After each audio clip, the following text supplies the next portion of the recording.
नमस्कार सर। नमस्कार जी। सर एक छोटा सा परिचय दीजिए सर अपना। हाँ जी, सर मेरा नाम विदेंद्र डबास है और मैं गांव पुट खुर्द का रहने वाला हूँ, जो कि दिल्ली में पड़ता है जी। तो सर आपने कब स्टार्ट किया था, कितनी गाय से आपने स्टार्ट किया था ये? सर मैंने जो अपना गौशाला है वो एक गाय से शुरू की थी 2013 में। राजीव दीक्षित जी के विचारों से जो प्रेरित होके हाँ जी। मैंने एक गाय पाली थी।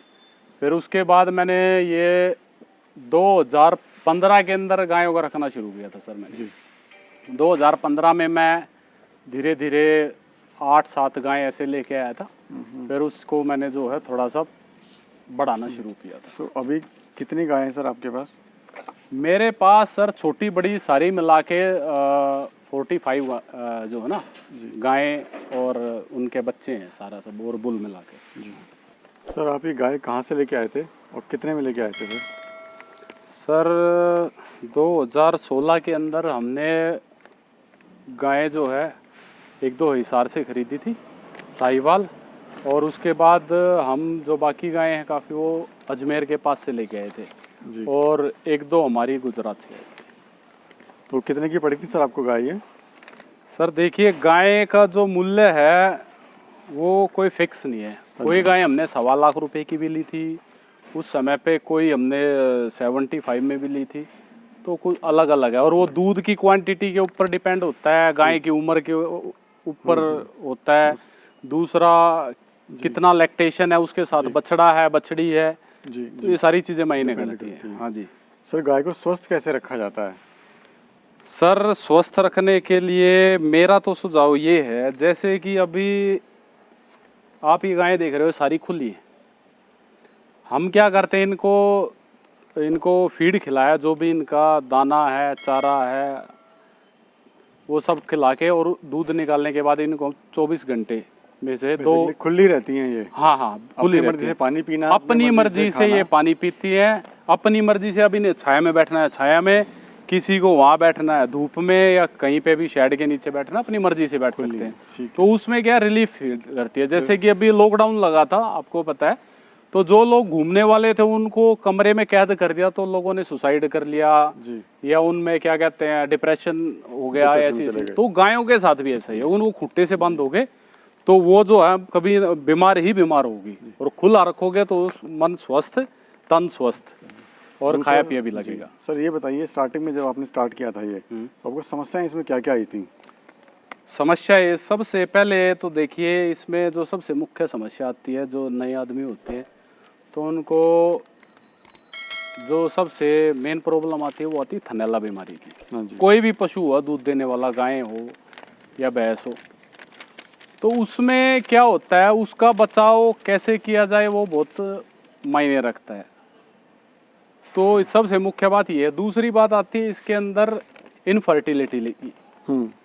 उसमें क्या होता है कि आपकी गाय कब हीट में आ रही है और आपने क्रॉस कराई, कैसे कराई, सीमन रखवाया नहीं रखवाया, वो बहुत मायने रखती है। क्योंकि ये गाय क्या है थोड़ा सा मतलब मौसम चेंज होने के साथ और खान पान अच्छा ना होने के कारण, क्योंकि हर चीज़ में फर्टिलाइज़र का इस्तेमाल, मेडिसिन का इस्तेमाल हो रहा है, तो उससे ये जो है ना फुल जो अपनी हीट पे नहीं आती। मतलब एक गाय आवाज़ करती है, बोलती है हीट में आने से पहले, तो वो इनके अंदर कम है। तो उसका उपाय ये है कि आप एक अच्छा नंदी रखिए, सीमन भी रखवाइए, नंदी का भी इस्तेमाल करिए, जो कि आपकी ये दोनों समस्याएं सोल्व हो जाए।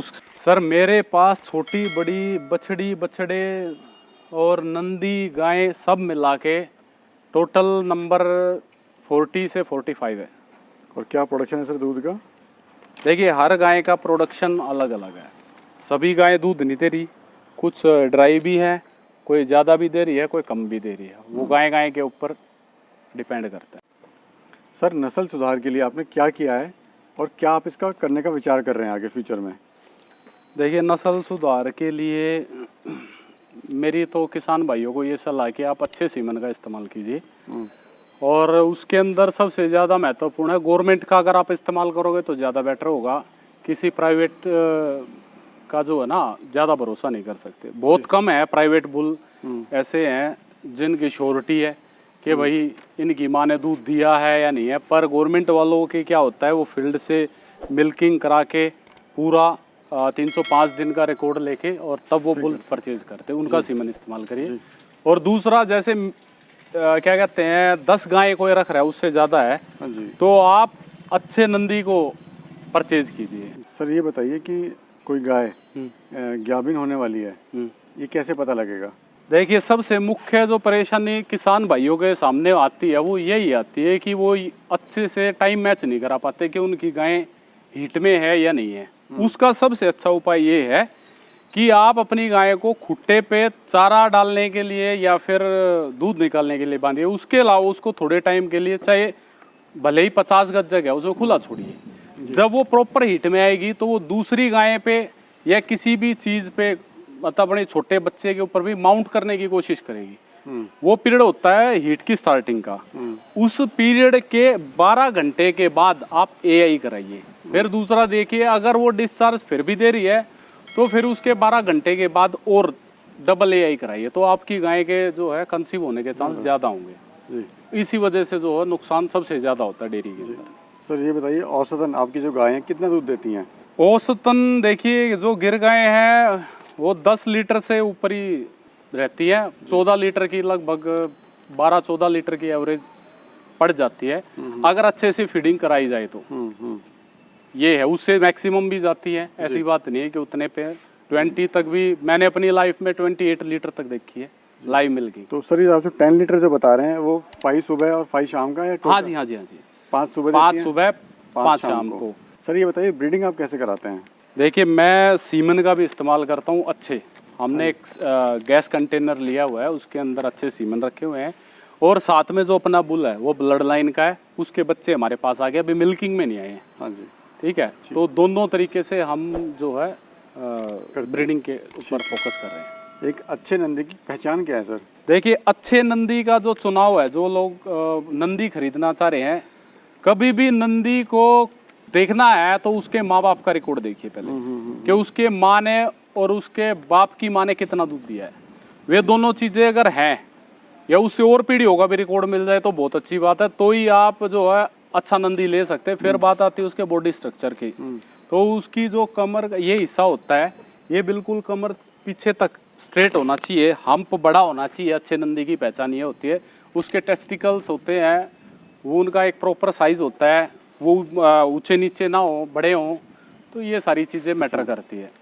और उसके पैर मजबूत होने चाहिए। जी सर, ये बताइए, जो बुल कंपटीशन में जाते हैं क्या उनसे क्रॉसिंग करानी चाहिए? जो बुल कंपटीशन में जाते हैं, मैंने कंपटीशन देखे और उनके अंदर मैंने नेशनल लेवल तक कंपटीशन में गया हूँ। वहाँ जो मैंने देखा है उनमें सब बहुत चीज़ें अनफेयर होती है। बहुत सारे ऐसे बुल हैं, मैं नाम किसी का लेना नहीं चाहूँगा, जिनका वजन बहुत ज़्यादा होता है, चाहे वो भैंसा हो या अपना क्या कहते हैं कोई भी नंदी हो। उसमें क्या होता है, बॉडी के वजन से दूध का कोई लेना देना नहीं होता है। ठीक है। ब्राज़ील वाले जो लोग होते हैं वो हैवी बुल को इसलिए पसंद करते हैं क्योंकि उन्हें मीट खाना होता है। हमारे देश के अंदर ये चीज़ें निषेध है, ये चीज़ें नहीं खाई जाती। तो अगर आप मान लीजिए कोई भारी वजन का बुल है, तो उससे आप ये सोचो कि दूध वाले बचेंगे, ये चीज़ बिल्कुल मतलब सही नहीं होती। आपको बुल का चुनाव उसका करना चाहिए जिसकी माँ ने अच्छा दूध दिया हो और जिसकी रिकॉर्डिंग हुई हो अच्छे से गवर्नमेंट फार्म के अंदर, या किसी ने लाइव मिल्किंग दिखाई हो 4-5 टाइम की। उससे भी वैसे इतना नहीं होता, पूरे जो 10 महीने होते हैं 305 दिन, उनका जब प्रॉपर रिकॉर्ड होगा वो ही नंदी सबसे उत्तम होता है। और उसमें भी एक चीज होती है, सबसे मुख्य बात ये है कि जिस नंदी की बछड़ियां दूध के अंदर आ गई है, प्रोजेनी टेस्टेड कहते हैं उनको, जिस नंदी की बछड़ियां दूध में आ गई है, उन्होंने कितना एक एवरेज लीटर दूध दिया, उससे बेटर पूरी दुनिया में कोई बुल नहीं होता। सर फीड में आप इन्हें क्या खिलाते हैं? घर का दाना खिलाते हैं या बाहर से फीड आप मंगवा के इनको खिलाते हैं? देखिए भाई साहब, इसमें मैं आपको ये कहना चाहूँगा कि अपने घर पर जो भी चीज़ें आप बनाते हो या फीड बनाते हो वो आपके सामने ओरिजिनल है। चाहे गेहूँ है, जो है, चना है, या मूंग की चूरी है, या कुछ भी है, चोकर ले लीजिए, वो आपकी श्योरिटी है कि हाँ भाई ये 100% अच्छा है।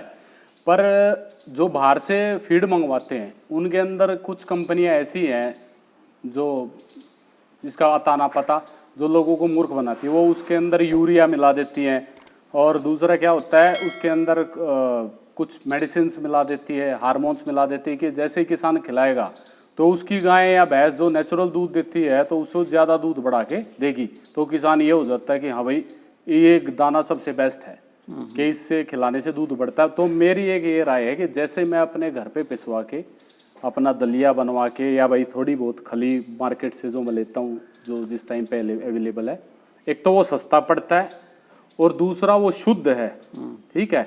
तीसरा आपकी गाय भी स्वस्थ रहेगी ना। तो आपको पता है कि आजकल आपको सुनने में मिल रहा है कि गायों में भैंसों में हार्ट अटैक हार्ट फेल हो रहे हैं। पहले ये कभी ऐसा नहीं होता था, ये आज ही आ रही है ये बीमारियाँ। सर फीड कॉस्ट क्या आती है पर काऊ पे? देखिए फीड कॉस्ट की बात करें तो टाइम के हिसाब से आजकल जैसे गेहूँ 20 रुपये किलो मिल रहा है या जौ का भाव वो अलग है, चने का है वो अलग है। बिनोला तो मैं खिलाता नहीं हूँ कभी क्योंकि उससे फर्टिलिटी में प्रॉब्लम आती है, पर खल वगैरह कोई भी लेते हैं तो उनके दाम बढ़े हुए हैं। तो ऐसा कुछ फिक्स नहीं है कि भाई कुछ ये कहा जाए कि इसकी कॉस्टिंग क्या है। वैसे भी एवरेजली लगभग 25 से 30 रुपए के आसपास पर केजी फीड की कॉस्टिंग आ जाती है। दूसरा सर ये बताइए जो बीमारियां इनमें कौन कौन सी आती हैं? जो थनैला जो बीमारी है उसका क्या उपचार है, कैसे उससे सावधान रहें भाई? सबसे मुख्य जो किसान को नुकसान पहुंचाती है वो बीमारी है थनैला मैस्टाइटिस। उसका सबसे आसान उपचार तो ये है कि कभी भी गाय को नहलाना नहीं चाहिए।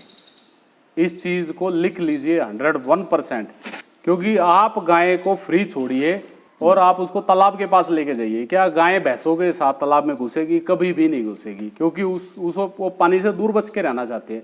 पर क्या करते हैं कि लोग गाय को डेली नहलाते हैं। भाई क्यों नहलाते हो? देसी गाय की इम्यूनिटी बहुत स्ट्रांग होती है, भैंस को गर्मी लगती है, गाय को इतनी गर्मी थोड़ा ही लगती है। अब हमारे शेड में देखिए कितने पंख आपको लग रहे हैं, कहीं पे भी नहीं है, क्योंकि हम इनको लिमिटेड टाइम यहाँ रखते हैं, फिर वो ओपन में रहती है, खुले में रहती है, गर्मी बरसात सर्दी हर टाइम सिर्फ है दूध के लिए। तो उनकी इम्यूनिटी इतनी स्ट्रांग होती है कि उनके अंदर गर्मी बर्दाश्त की क्षमता होती है, उनको नहलाना बिल्कुल भी नहीं चाहिए। उसी वजह से उनमें थनैला की बीमारी बढ़ती है। और थनैला की जो बीमारी होती है वो बरसात के मौसम में ही सबसे ज़्यादा होती है। नोट कर लीजिए हर किसान भाई, एक बरसात के मौसम में ही थनैला आता है, क्योंकि उस टाइम पे वायरस बैक्टीरियल इन्फेक्शन होने के चांसेस ज़्यादा हो जाते हैं, ह्यूमन में हो या उसके अंदर। देखिए गाय को भीगने से बचा के रखना चाहिए। गाय अगर भीगेगी तो बीमारी आएंगी। दूसरी बात यह है कि मैं जो एलोपैथी जो मेडिसिन है उनका इस्तेमाल बहुत कम करता हूँ, ठीक है, इमरजेंसी के अंदर। उसके अलावा मैं उनका इस्तेमाल नहीं करता। होम्योपैथी और आयुर्वेद का इस्तेमाल करता हूँ। फिर भी मैं अपना जो तजुर्बा वो शेयर करना चाहता हूँ। बरसात जैसे ही स्टार्ट होती है मैं बेलाडोना फाइटोलिका 200 पावर की जो 100 ml की शीशी आती है 150 रुपये की, पूरे बरसात के सीज़न एक बार दिन में गायों को दे देता हूँ। और उन गायों को फिर भले ही बरसात में चली जाए, वो कीचड़ में बैठ जाए, फिर उनको थनैला के चांस 99% कम हो जाते हैं। 1% गाय झगड़ा कर लेती है या कहीं ऊंचे नीचे पे बैठ गई, वो बात अलग हो जाती है, पर उसमें बच जाती है। दूसरा उपाय क्या होता है, अगर आपकी गाय में थनैला हो रहा है तो एक देसी उपचार भी है। पर देखिए तत्काल इमरजेंसी के अंदर आपको एलोपैथी का सहारा जरूर लेना चाहिए। मैं बिल्कुल ये मना नहीं कर रहा कि आपको एलोपैथी का सहारा नहीं लेना चाहिए, पर आप किसान हो और आपके पास एलोपैथी एकदम वो उपलब्ध नहीं है डॉक्टर आने में टाइम है, तो रात के समय में 20 काली मिर्च कूट कर और 200 ग्राम घी के अंदर, देसी घी के अंदर गाय को खिला दीजिए। उसके बाद एक विशेष बात यह है कि आपको ना तो दाना देना सुबह तक और ना कुछ खिलाना ना पिलाना। आप 4-5 दिन ये करेंगे तो आपके गाय की मैस्टाइटिस में सूजन आती है वो कम हो जाएगी, जो उसमें छेछड़े आ रहे वो कम हो जाएंगे। उसके साथ स्पोर्टिंग आप स्पोर्ट के लिए क्या कहते हैं होम्योपैथी का बेलाडोना फाइटोलिका का इस्तेमाल कर सकते हो। बस ये सब से जो मुख्य दवाइयाँ हैं जो मैं इस्तेमाल करता हूँ और भगवान की दया से बची हुई है मेरी गाय। धन्यवाद सर, आपने बड़ी महत्वपूर्ण जानकारी दी। धन्यवाद। धन्यवाद सर।